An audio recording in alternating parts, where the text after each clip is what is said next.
Sebuah video membuat para netizen terbawa perasaan. Video tersebut memperlihatkan seorang suami yang tak jujur pada istrinya meski masakannya mungkin saja terasa asin. Hal ini terlihat pada video viral yang ramai beredar di media sosial. Video tersebut pertama kali diunggah oleh akun TikTok @alpiancindy. Pada video berdurasi 35 detik itu memperlihatkan seorang istri tengah merekam dirinya sendiri. Ia mengambil garam hampir setengah sendok dan lalu mencampurkan garam tersebut dengan kuah sayuran. Lalu dipanggillah sang suami untuk mencicipi masakannya.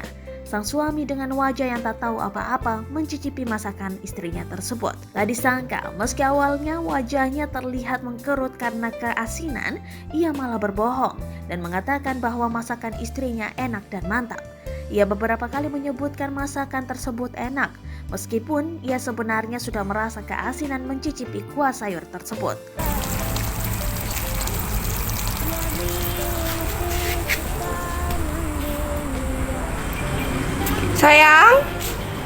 Sayang, incip. Enak? Enak, Mantap. mantap. Istriku masak enak.